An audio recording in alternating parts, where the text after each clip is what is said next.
अस्सलाम वालेकुम मेरे प्यारे स्टूडेंट, मैं इनामुल हसन मुदरी के एक बार फिर से आपकी खिदमत में हाजिर हूं आपके अपने चैनल एक कदम उर्दू की ओर। मैं उम्मीद करता हूं आप खैरियत से होंगे और आपकी पढ़ाई बहुत अच्छे से चल रही होगी। इससे पहले जो भी मैंने ग्रामर के टॉपिक आपको पढ़ाए हैं, उम्मीद करता हूं आपने उनको याद कर लिया होगा और अपनी नोटबुक में भी उतार लिया होगा। तो मेरे प्यारे अजीज बच्चों, आपका सबसे पहला काम है आज का जो टॉपिक है इसका स्क्रीनशॉट ले लीजिएगा और अपनी नोटबुक में उतार लीजिएगा। तो आपने स्क्रीनशॉट ले लिया। तो मेरे प्यारे अजीज बच्चों, इससे पहले जो हमने टॉपिक पढ़ाया था वो था हरूफ इल्लत के बारे में, जिसको हरूफ मुसव्वत या हरूफ भी कहा जाता है। तो मेरे प्यारे स्टूडेंट, आज हम पढ़ेंगे हरूफ सही, और हरूफ सही को मुसम्मती हरूफ भी कहा जाता है। और इसकी तकसीम यानी हरूफ सही हरूफ की जो तकसीम है, जो इसको डिवाइड किया गया है, 5 हिस्सों में डिवाइड किया गया है। और हरूफ इल्लत को 10 हिस्सों में डिवाइड किया गया था, 10 हिस्सों में तकसीम किया गया था। और हरूफ सही को जो डिवाइड किया गया है, जो तकसीम किया गया है, वो 5 हिस्सों में किया गया है। तो मेरे प्यारे स्टूडेंट, आपका सबसे पहला काम है शेयर वीडियो को शेयर कर दीजिएगा, लाइक कर दीजिएगा और घंटी को भी दबा दीजिएगा, ताकि आपको हर वीडियो की मालूमात होती रहे। तो मेरे प्यारे स्टूडेंट, अब हम शुरू करते हैं। हम आपको पहले जो हरूफ सही के जो हरूफ की तकसीम है उसके बारे में आपको बताते हैं। नंबर 1 पर है नून जाहिर, ठीक है मेरे प्यारे स्टूडेंट। नंबर 2 पर है हाय मलफूज। नंबर 3 पर है नून गुन्ना। नंबर 4 पर है हाय मखलूत। नंबर 5 पर है हाय मुख्तफी।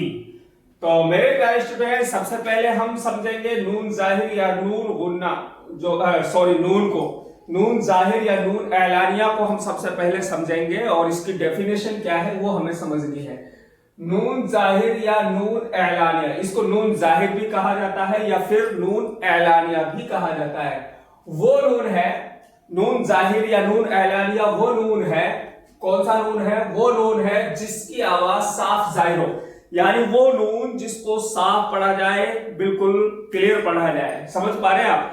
नून जाहिर या नून एलानिया कौन सा नून कहलाता है? वो नून कहलाता है जिसको साफ पढ़ा जाए, क्लियर पढ़ा जाए, ठीक है। जैसे कान, दुकान, समझ पा रहे हैं आप? कान में नून की आवाज क्लियर आ रही है, दुकान, नमक, जान। अब देखिए, हमने यहां जो मिसालें, जो उदाहरण लिखे हैं, उनकी आवाज में नून जो है, इनकी आवाज जो है, जो नून इसमें जो बिल्कुल साफ और क्लियर सुनाई दे रहा है, आपको समझ में आ रहा होगा। तो यहां पर इन मिसालों में नून की आवाज बिल्कुल क्लियर है। तो नून जाहिर या नून एलानिया उसे कहते हैं जिसकी आवाज साफ सुनाई दे और बिल्कुल क्लियर जाहिर हो। तो मेरे प्यारे स्टूडेंट, नून जाहिर या नून एलानिया को आप समझ गए। अब नंबर 2 पर है हाय मलफूज। हाय मलफूज क्या है? हाय मलफूज को आपको समझना, वो हा है। हाय मलफूज मेरे प्यारे स्टूडेंट वो हा है जिसकी आवाज पूरी जाहिर होती है, जिसकी आवाज पूरी पढ़ी जाती है, वो भी क्लियर आती है।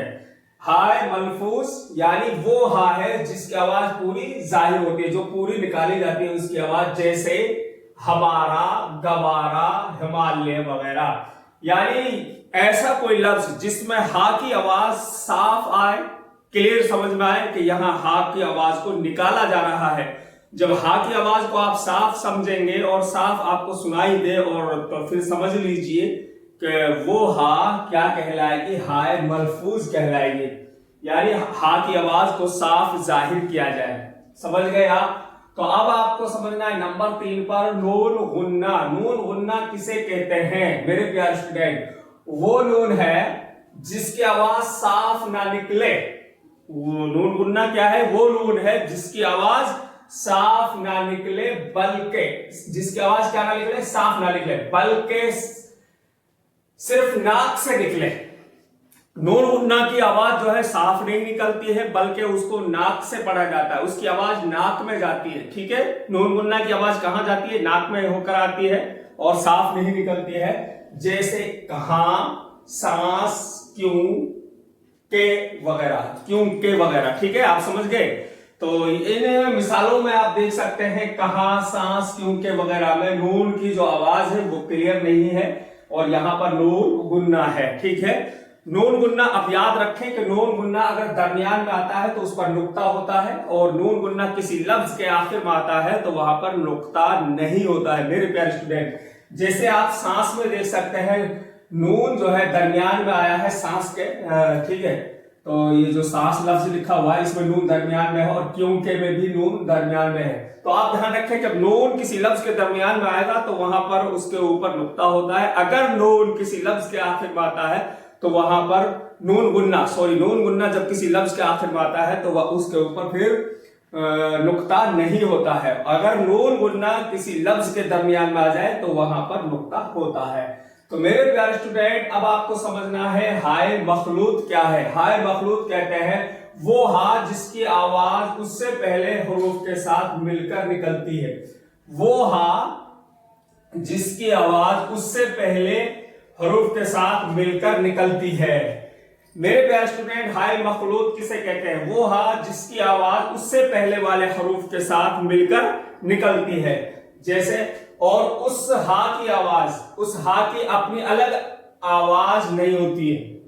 यानी हाय मखलूत वो हा है जिसकी आवाज उससे पहले हुरूफ के साथ मिलकर निकलती है। यानी हाय मखलूत किसको कहेंगे? वो हा उससे पहले वाला हरफ जो होगा उसके साथ उसको मिलाकर पढ़ा जाता है। ठीक है, और उस हा की अपनी अलग कोई आवाज नहीं होती, ये अपने से पहले हरफ का हिस्सा होती है। यानी जो इसके हाय मखलूत से पहले वाला जो हरफ होता है उसके साथ इसको मिलाकर पढ़ा जाता है और उसी का ये हिस्सा बन जाती है और हमेशा दो चश्मी हा कही जाती है। और इस तरह की जो हा है वो हमेशा दो चश्मी हा कही जाती है।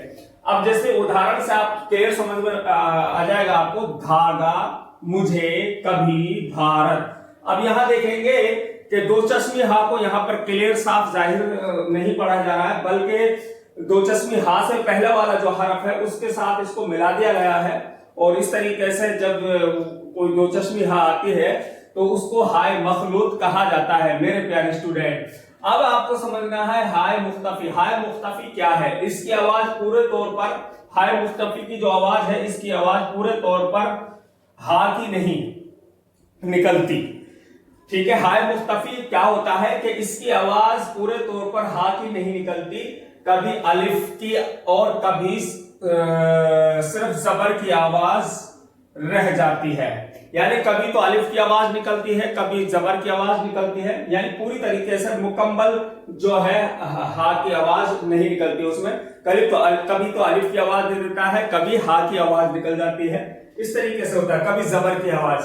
जैसे रास्ता, ठीक है, ख्वाजा, अफसाना। अब रास्ता में दे सकते हैं ता जो है हा के साथ मिली है एंड में, तो यहां पर देखिए रास्ता अलिफ की सी आवाज निकलती है लास्ट में, ख्वाजा यहां भी अलिफ की सी आवाज लास्ट में निकलती है, अफसाना और या तो आप कह सकते हैं जिस तरह जबर की भी आवाज निकलती है, जबर की सी भी आवाज महसूस होती है। यानी कि ऐसी हा जो कि उसको उसकी आवाज पूरे तौर पर हा की नहीं निकलती है, उसको क्लियर हा की आवाज की तरह नहीं पढ़ा जाता है।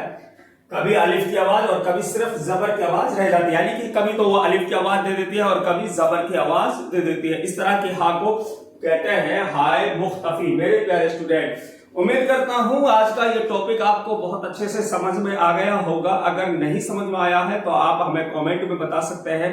और मेरे प्यारे स्टूडेंट, ये जो ग्रामर का टॉपिक है ऑल एग्जामिनेशंस में आपसे पूछा जाता है, इसलिए आप अच्छे से याद कर लीजिएगा और आपको बहुत काम आएगा। तो फिर मिलेंगे इंशाल्लाह नेक्स्ट वीडियो में नेक्स्ट टॉपिक के साथ। अब मैं आपसे इजाजत चाहता हूं। अस्सलाम वालेकुम।